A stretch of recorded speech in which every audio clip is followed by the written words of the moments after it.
Okay, now that we know a little bit about how to manipulate images, let's go ahead and look at some of the other features that PowerPoint has for image manipulation. First thing we need to do is to insert an image so that we can go ahead and do some manipulation on it. So we will go to the Insert menu tab and choose Picture. My image is on the desktop, and this time I'm actually going to pick a photograph of a landscape. And the reason that I'm picking a photograph is because there's a lot more that we can do to manipulate this kind of rich image than just a screenshot of a menu. Now, just as a reminder, if you are using images, make sure that you have the copyright right to use these images. So it should be pictures that you've taken yourself, images that you've drawn yourself, or if you're getting the images from the internet, make sure you know that you have the rights, you have access, that the author has given you permission to use these images. All right, just like before, once our image is selected, this Picture Tool Format menu comes up. And what I'm going to do is just show you a few of the options. You can definitely spend some time playing around on your own here. First thing I want to show you is the Crop tool. The Crop tool is over here on the right side, and cropping allows you to make an image smaller. So for example, I clicked on the image, I clicked on the Crop tool, and you see there are these black bars in the corners and along each of the sides. And those bars allow you to crop out. It's like using scissors and cutting off pieces of the image. So if I want to make this shorter, I would just go ahead and drag this down. The part that is gray will no longer be part of this image. It's only the part that's still in color. So if I wanted to make it more narrow, I could go like that, and I could go like that, and maybe a little bit less grass. And now when I click, that is my image. So all the rest of it has been cut or cropped away. And this is really helpful when there are things in your image that you don't want to be part of it. So let's say in this particular landscape there was a person standing off to the side and I didn't want the person. I could just crop the picture so that they are no longer there. Now I actually want a bigger picture, so I'm just going to Control Z, which is the undo key, until I get back to my original picture. Oops, lost my original picture. There it is. And I want to show you some other things that we can do in addition to cropping. So I'm going to go ahead and click on my tool, make sure my format menu is up, and you'll see one thing that I can do are corrections to the picture. And when you click on that, you'll see that you can sharpen and soften, and you can control the brightness and the contrast. And what's so nice about PowerPoint is they actually give you some options. So if you are not really familiar with what softening and sharpening is or what brightness and contrast are, you can then just use these presets. So you'll see for sharpen and soften right now, the sharpen and soften is at 0%. This is our original picture. But if you keep your eyes on the picture, I'm going to go all the way to the left and make it the most soft. And you see now it's much more blurry, much more softened than the original image. The other end of that is to sharpen it. So again, if you look at the original image, and now I'm going to go to the far right and sharpen it, you'll see it's even more sharp. So this is something you might want to do either to improve your image or to put a particular effect on your image. We're going to go back to the normal one. And the other thing that was under corrections was brightness and contrast. So you can see right now our landscape is a nice sunny day, but it might be that I want to make it a little bit darker. So here you can see the brightness has gone down. The contrast is the same, but the brightness has gone down. Here it's even darker. If I move over to the right here, you can see that the brightness is very bright so that the picture gets kind of washed out. So you can use any of these presets to get the image the way that you want it. We're going to leave it normal. The other thing you can do under the color menu is you can change the color, the saturation, the tone, and then you can actually recolor it. So in terms of color saturation, you'll see right now we're at our normal, we're in the middle, this is our original. Saturation is the amount of color that is in an image. So you'll see as I move to the left, the picture gets a little less saturated in its color, a little less saturated, and now it's black and white. By contrast, if we start the middle again and go more saturated, more saturated, more saturated, you'll see that the colors, change and get more saturated. The other thing we can do is we can change the tone of the colors. This doesn't actually show up much on this particular image, but it allows us to change the reds and yellows and greens in the photo. So in this particular one, you'll see if we go all the way to the right, we get a little bit more red into the picture. And then you have the option to recolor. So you can go black and white, you can go sepia tone, you can make it red or green or purple or blue. So it allows you to change the overall color scheme of the picture. You're not recoloring just one thing, you're recoloring the entire picture. All right, we're going to leave it normal. And then I want to show you artistic effects. Any of you who have apps on your smartphones with filters for your photographs, that's what artistic effects are like. So right now this is a normal effect, but you'll see that this effect that I'm pointing to allows you to do a pencil type of drawing effect. Here's another version of a pencil effect.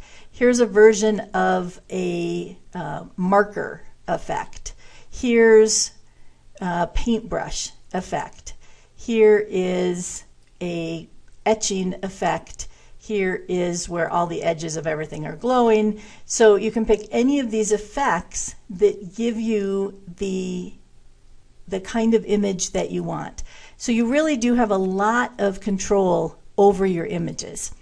Now, looking up at the top of the menu again, you can compress pictures. You can change your picture to a different picture.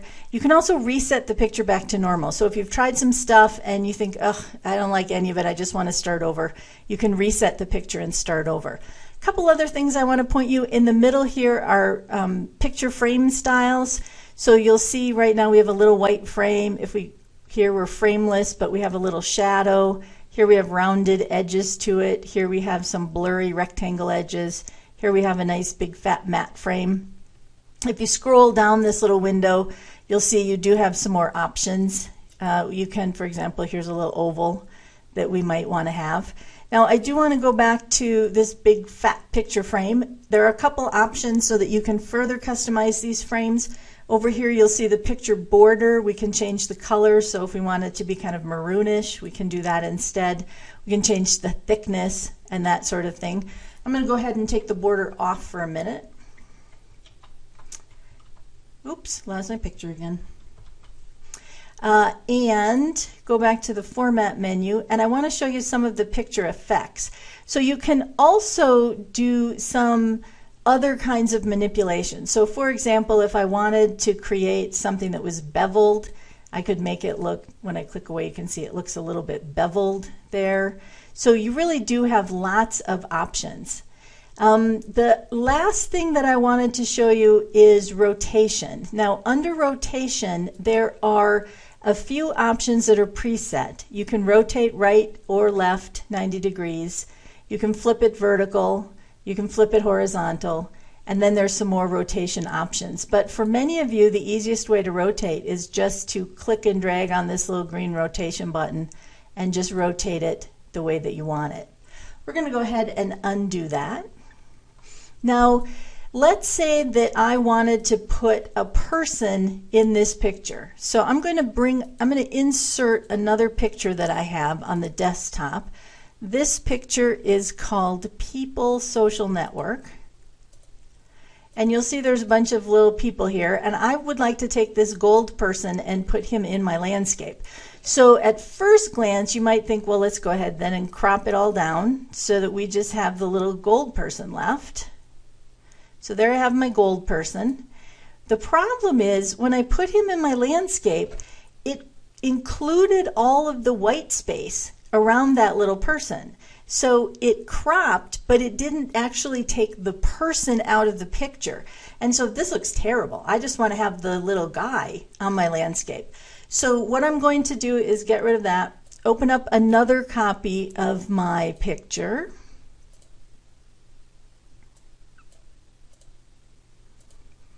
And this time what we're going to do is remove the background.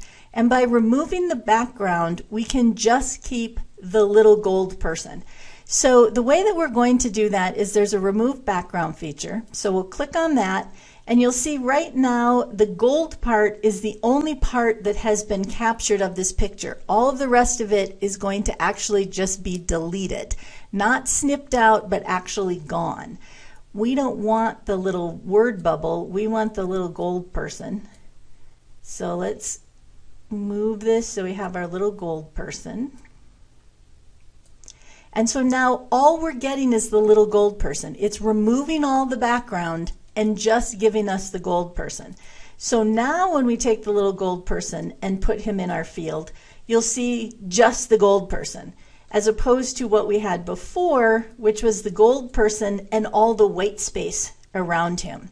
So this removal of the background can be a very helpful tool when you just want to take a piece of a picture and put it into your slide rocket or document or whatever you're doing, or as we did here, if you want to take a piece of a picture and add it to another picture.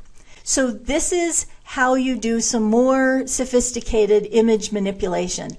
And again, all you have to do is highlight everything, right click on it, save it as a picture, and now you can save that to your hard drive and you can include that image in any document or web page or slideshow that you have. So that's how you edit images. I'm looking forward to seeing what you all do for your projects. One more thing that I want to show you about removing backgrounds. In the last example, we took all the background away from that little orange person, but actually PowerPoint is a little more precise than that when it takes away background. So let's say, for example, back to our landscape picture, if I just wanted to capture the little bush, I want to get rid of all the sky. What I would do is click on my image, then click Remove Background, and then I'm going to draw this rectangle so that it pretty much only includes the bush. And PowerPoint is smart enough to recognize that that bush is just one element or just one image. So now when I click away, I just have the bush. I don't have the bush and the little bit of sky that would also be showing. I just have the bush. So let's do another one. If we insert that landscape picture again, this time let's say I wanted to get this cloud right up here. Again, I make sure that my image is selected. I click on Remove Background, and now I want to make sure that the cloud is inside that rectangle. And PowerPoint will do its best guess as to get just that cloud. So you'll see it did a pretty good job. There's a little bit of sky here, but it did a pretty good job. So now I have two elements, some bushes and a cloud, that I can add to another picture. So if I go back to the home screen, if I just create a square, if I add this cloud, you'll see, whoops, let me bring that to the front. You'll see I just have the little cloud, and if I add the bush and bring it to the front, you'll see that I just have the little bush.